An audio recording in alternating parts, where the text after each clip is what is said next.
Hello students, welcome to the class. In this class, I shall speak on a poem by name If I Was a Tree, prescribed for first PUC, and the poem is written by Mudnakudu Chinnaswamy. We have given some details about Mudnakudu Chinnaswamy. Mudnakudu Chinnaswamy was born in 1954 in Mudnakudu in Chamarajanagar district. He has two postgraduate degrees for his credit, M.Com and M.A. with D.Lit in social sciences.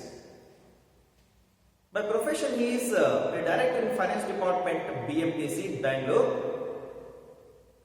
But he has a strong desire, passion for literature. So he has written down various types of, various genres of literature. So we can find 6 collections of poetry, 4 of essays, 3 plays, and a collection of short stories. In total, we have 24 books written by Mudnakudu Chinnaswamy. This poem, written by him, has been translated to English by Rowena Hill. Born in England in 1938, went to school in New Zealand, attended universities in New Zealand, Italy and India. There is in Mysore University, and she has contributed number of essays and poems to various periodicals in Venezuela, Colombia, India and USA. And she has translated this poem to English. Now let us go in detail about the poem. Before going in detail, let's discuss the things given in pre-reading activities. A question has been asked there. Do you think that being a tree is more convenient than being a human being? This is the question. Do you think that being a tree is more convenient than being a human being? Which one is more convenient, it is asked. We can say tree. Very easily we can say tree.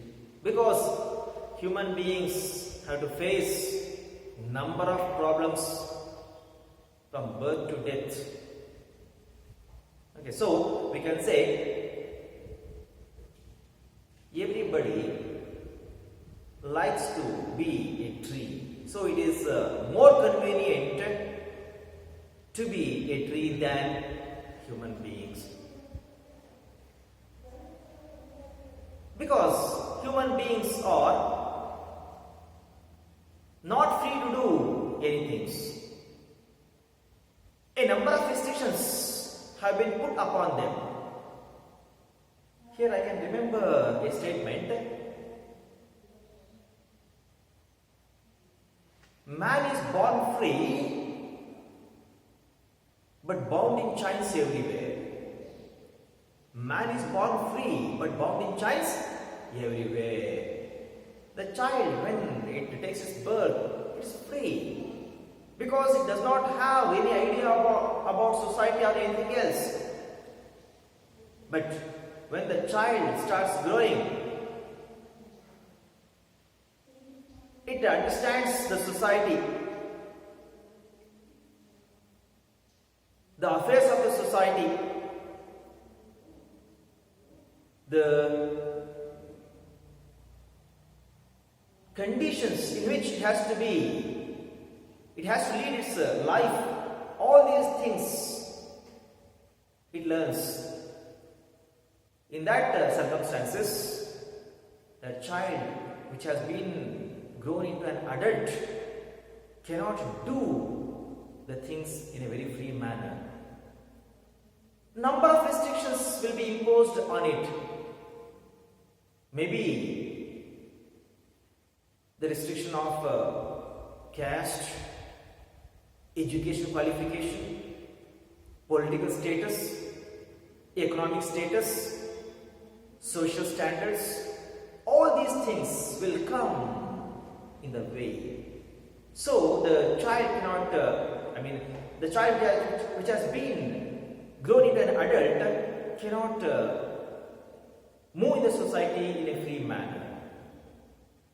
So we can say it is more convenient to be a tree than human being. Here we have to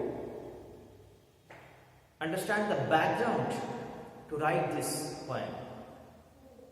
You know well that in India, caste system plays a very predominant role, very important role in India. Okay. Because of that caste system, a number of people are not able to lead their life happily.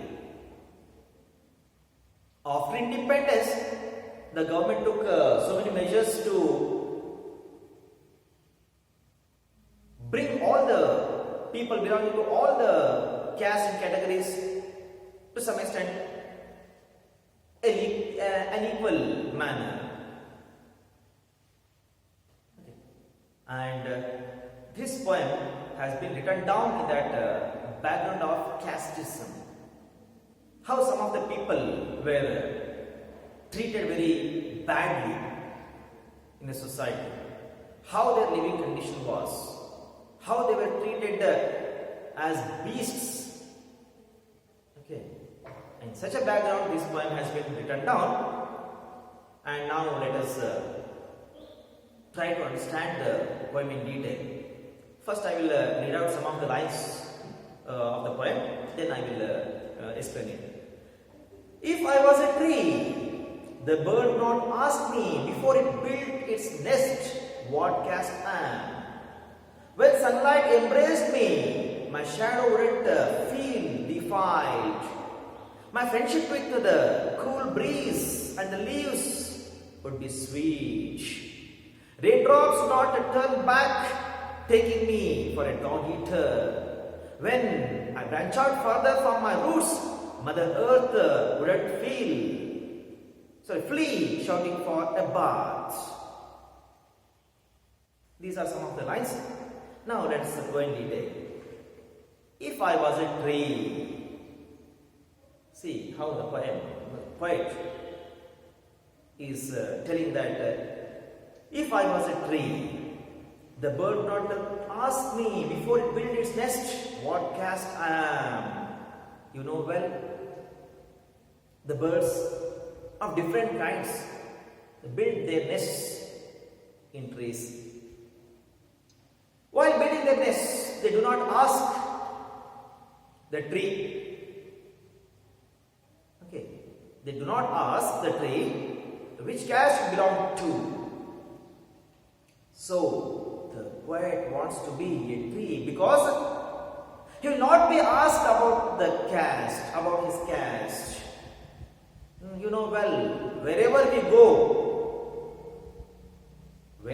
in the society asks our caste. The poet wants to have a society which is free from caste. He should not be asked his caste.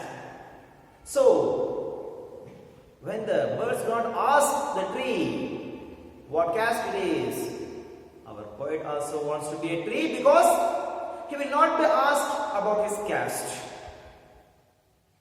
When sunlight embraced me, my shadow would not feel defiled. See, when the sun himself, who is source of all living beings, light and energy, he himself does not ask the tree to which caste it belongs to. How does the shadow created by it will feel impure. So, the shadow created by the sun does not feel defiled because the sun himself is not discriminating the trees on the basis of caste. The sunlight is distributed equally on all the plants and trees. So, the poet wants to get such a favor from all without any discrimination made on the basis of caste. My friendship with the cool breeze and the leaves would be sweet. See the friendship of the tree with all. In society nowadays, we cannot make friendship with all. Okay. There comes casteism. Because of that, we cannot have friendship with all. But here, the tree says, my friendship with the cool breeze and the leaves would be sweet. See, the friendship with all the other elements, it would be very sweet. Raindrops will not turn back, taking me for a dog eater. One more, forces of nature, rainfall. When it falls from above, that raindrops also does not make any discrimination. They will not turn back. They will not once again go up. Okay. Taking me as a dog eater. Very, very low caste people. Okay. Very much inferior caste of people. Dog eater. The raindrops will not turn back. They'll fall on each and every plant and everything without any discrimination. Okay. We can see all these things in nature. The sun rays distributed equally. The rays fall on everything without any discrimination. Does the sun make any discrimination? No. In the same way, raindrops, they also make no discrimination. Okay. The raindrops fall on all the objects on the surface of the earth. Maybe tree, maybe plant, maybe house, maybe stone, maybe soil, etc. Okay. When I branch out further from my roots, Mother Earth will not flee, shouting for bark. When the tree starts growing, the roots spread far and deep into the earth. And whenever the roots spread, Mother Earth will not flee, shouting for a bath. See how good the example is. Very fine. Mother Earth. Okay. Mother Earth and roots both are closely linked. Mother Earth does not flee, shouting for baths. Okay. See how all the factors of nature, the forces of nature, they do not make any discrimination, it is stated. ಮೂರ್ನಾಲ್ಕು ಚಿನ್ನ ಸ್ವಾಮಿಯವರು if I was A tree ಅನ್ನತಕ್ಕಂಥ ಪದ್ಯ ಬರೆದಿರ್ತಕ್ಕಂಥದ್ದು ಭಾರತ ದೇಶದಲ್ಲಿರ್ತಕ್ಕಂಥ ಒಂದು ಜಾತಿ ವ್ಯವಸ್ಥೆಯ ವಿರುದ್ಧವಾಗಿ. ನಾವು ನೋಡಬಹುದಾಗಿದೆ ನಮ್ಮ ದೇಶದಲ್ಲಿ ನಾವು ಎಲ್ಲಿಂದ ಎಲ್ಲಿ ಹೋದ್ರೂ ಸಹ ನೀನು ಯಾವ ಜಾತಿ ಅಂತ ಕೇಳ್ತಾರೆ. ಅಂತ ಒಂದು ಪದ್ಧತಿನೇ ಇರಬಾರದು.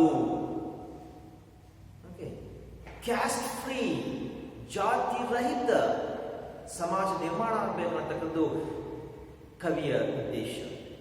ಆ ಒಂದು ಬ್ಯಾಕ್ಗ್ರೌಂಡ್ ಅಲ್ಲಿ ಬಂದಿರತಕ್ಕಂಥ ಈ ಒಂದು ಪದ್ಯವಾಗಿದೆ. ಇಲ್ಲಿ ಹೇಳ್ತಾರೆ, ನಾನು ಮರವಾಗಿದ್ದರೆ, ಯಾವುದೇ ಒಂದು ಪಕ್ಷಿ ತನ್ನ ಗೂಡು ಕಟ್ಟಕ್ಕಿಂತ ಮುಂಚೆ ಬಂದು ನೀನು ಯಾವ ಜಾತಿಯ ಮರ ಅಂತ ಕೇಳ್ತಿರ್ಲಿಲ್ಲ. ಒಂದು ಮರ ಅಂದ್ರೆ ಬೇಕಾದಷ್ಟು ಪಕ್ಷಿಗಳು ತಮ್ಮ ತಮ್ಮ ಗೂಡುಗಳನ್ನು ಕಟ್ಕೊಂಡಿರ್ತದೆ ವಿಶಾಲವಾಗಿರ್ತಕ್ಕಂತಹ ಗಿಡಗಳಲ್ಲಿ. ಆ ಗೂಡು ಕಟ್ಕೋಬೇಕಾದ ಸಂದರ್ಭದಲ್ಲಿ ಆ ಪಕ್ಷಿಗಳು ಬಂದು ಮರವನ್ನು ನೀನು ಯಾವ ಜಾತಿಗೆ ಸೇರಿದವನು ಅಂತ ಬಿಟ್ಟು ಕೇಳೋದಿಲ್ಲ. ಕವಿಯ ಉದ್ದೇಶ ಸಹ ಹಾಗೆ. ನಾವು ಸಮಾಜದಲ್ಲಿ ಎಲ್ಲೇ ಹೋದ್ರು ಏನೇ ಮಾಡಿದ್ರು ಸಹ ನೀನು ಯಾವ ಜಾತಿಯನ್ನು ಅಂತ ಬಿಟ್ಟು ಕೇಳಬಾರ್ದಾಗಿದೆ. ಅಂತ ಒಂದು ಜಾತಿ ರಹಿತ ಸಮಾಜ ಬೇಕು ಅಂತ ಬಿಟ್ಟು ಕವಿಯ ಉದ್ದೇಶ. ಸೂರ್ಯನ ಕಿರಣಗಳು ಎಲ್ಲೆಡೆ ಸಹ ಪಸರಿಸ್ತಾ ಹೋಗ್ತವೆ. ಯಾವಾಗ ಆ ಸೂರ್ಯನೇ ಇಲ್ಲಿ ತಾರತಮ್ಯ ಮಾಡೋದಿಲ್ಲ, ನಾವ್ಯಾರು ತಾರತಮ್ಯ ಮಾಡಲಿಕ್ಕೆ? ಆ ಸೂರ್ಯ ಪ್ರತಿಯೊಂದು ಜೀವಿಗೂ ಸಹ ಜೀವಾಳ. ಅದಿಲ್ಲ ಅಂದ್ರೆ ಇಲ್ಲಿ ಏನು ಸಹ ಯಾವುದೇ ಒಂದು ರೀತಿಯ ಜೀವ ಸಂಕುಲ ಇಲ್ಲಿ ಇರೋದಿಲ್ಲ. ಅಂತ ಒಂದು ಪ್ರಭಾವಶಾಲಿಯಾದಂತಹ ನ್ಯಾಚುರಲ್ ಥಿಂಗ್, ಸ್ವಾಭಾವಿಕವಾಗಿರತಕ್ಕಂತಹ ಒಂದು ನೈಸರ್ಗಿಕವಾದಂತಹ ಒಂದು ಪ್ರಮುಖ ಅಂಶವಾಗಿರ್ತಕ್ಕಂಥ ಸೂರ್ಯನೇ ಯಾವುದೇ ಕಾರಣಕ್ಕೂ ಸಹ ಯಾರಿಗೂ ಸಹ ತಾರತಮ್ಯ ಮಾಡ್ತಾ ಇಲ್ಲ. ನೀವ್ಯಾಕೆ ಸಮಾಜದಲ್ಲಿ ಆಟನೆ ಮಾಡ್ತೀರಿ? ಆ ಸೂರ್ಯನ ಕಿರಣಗಳು ಬೆಳಕು ಎಲ್ಲೆಡೆ ಸಹ ಪಸರಿಸ್ತಾ ಹೋಗುತ್ತದೆ. ಎಲ್ಲ ಒಂದು ವಸ್ತುಗಳ ಮೇಲೂ ಸಹ ಬೀಳ್ತಾ ಹೋಗುತ್ತದೆ. ಆ ಒಂದು ವಸ್ತುವಿನ ಉಂಟಾಗತಕ್ಕಂಥ ಶ್ಯಾಡೋ, ನೆರಳು ಹೇಗೆ ತಾನೇ ಅಪವಿತ್ರ ಆಗಲಿಕ್ಕೆ ಸಾಧ್ಯ ಉಂಟು? ಆ ಒಂದು ರೀತಿಯಲ್ಲಿ ಸೂರ್ಯನೇ ತಾರತಮ್ಯ ಮಾಡೋದಾಗಿದ್ರೆ ಅಲ್ಲಿ ಶ್ಯಾಡೋ, ನೆರಳೇ ಉಂಟಾಗ್ತಾ ಇರಲಿಲ್ಲ. ಯಾವಾಗ ಸೂರ್ಯನೇ ಯಾವುದೇ ಕಾರಣಕ್ಕೂ ಸಹ ಯಾರ ಬಗ್ಗೆ ಸಹ ತಾರತಮ್ಯ ಮಾಡಿದ್ರೆ ಎಲ್ಲರ ಮೇಲೆ ಸಹ ತನ್ನ ಒಂದು ಕಿರಣಗಳನ್ನು ಚೆಲ್ತಾ ಹೋಗಿದ್ದಾನೆ, ಹೇಗೆ ತಾನೇ ಇಲ್ಲಿ ಅದರಿಂದ ಉಂಟಾಗತಕ್ಕಂತಹ ಸೂರ್ಯನ ಬೆಳಕಿನ ಉಂಟಾಗತಕ್ಕಂತಹ ನೆರಳು ಅಪವಿತ್ರ ಆಗುತ್ತದೆ ಅಂತ ಹೇಳ್ತಾ ಹೋಗಿದ ಲೇಖಕ. ನಾನು ಮರವಾಗಿದ್ದರೆ ನನ್ನ ಒಂದು ಸ್ನೇಹ ಸಂಬಂಧ ಎಲ್ಲರ ಜೊತೆ ಸಹ ತುಂಬಾ ಚೆನ್ನಾಗಿರ್ತಾ ಇತ್ತು, ತುಂಬಾ ಚೆನ್ನಾಗಿರ್ತಾ ಇತ್ತು. ವುಡ್ ಬಿ ಸ್ವೀಟ್ ಅಂತ ಹೇಳ್ತಾರೆ. ನನ್ನ ಒಂದು ಸಂಬಂಧ ಇಲ್ಲಿ ಮರ ಹೇಳ್ತದೆ, ನನ್ನ ಒಂದು ಸಂಬಂಧ ಬ್ರೀಸ್ ಅಂಡ್ ದ ಲೀವ್ಸ್, ಎಲೆ ಮತ್ತು ಗಾಳಿ ನಡುವಿನ ಸಂಬಂಧ ಎಷ್ಟು ಚೆನ್ನಾಗಿದೆ, ಅದೇ ಒಂದು ರೀತಿಯ ಸಂಬಂಧ ಎಲ್ಲರೂ ಸಹ ಸಮಾಜದಲ್ಲಿ ಹೊಂದಿದ್ರೆ ಚೆನ್ನಾಗಿರುತ್ತದೆ.